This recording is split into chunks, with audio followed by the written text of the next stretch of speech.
toy soldier raised his gun, ready to pull the trigger, but unexpectedly, the man pretending to be dead suddenly snapped awake. He swiftly pinned the soldier to the ground, then shoved him toward the elevator doors. To his shock, the thing possessed astonishing strength, managing to spread its arms wide to block the closing elevator doors. Fortunately, after a tense standoff, the elevator finally crushed the soldier's head. Paul thought he'd won a decisive victory, but then a series of beeps suddenly reached his ears. Opening the toy soldier's backpack, he discovered a timed bomb inside. The reason Paul was being hunted down was because he had shot and killed the owner of the toy factory days earlier. All of this had been witnessed by these toys. To avenge their master, they disguised themselves as packages and were delivered to the entrance of the hotel where Paul was staying.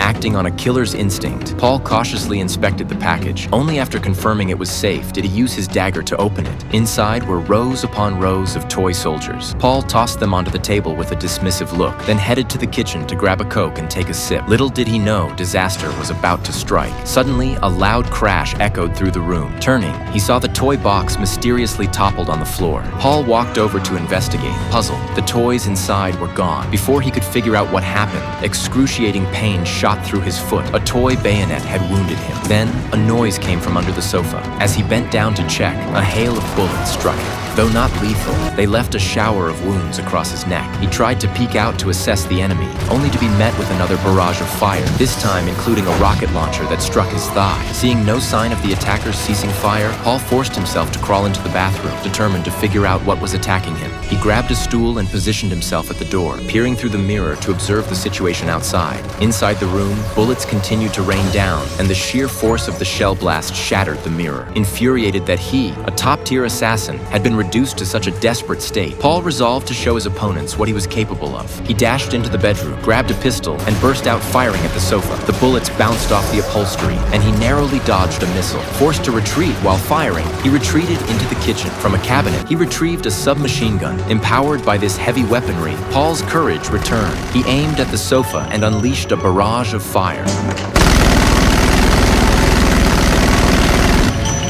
After emptying the magazine, he swiftly reloaded and moved to the other side to continue firing. Under the relentless barrage, the area beneath the sofa soon fell silent. Paul angrily flipped up the sofa cover, only to be utterly stunned by the sight before him. The floor was covered in a dense carpet of green objects, a swarm of moving toy soldiers.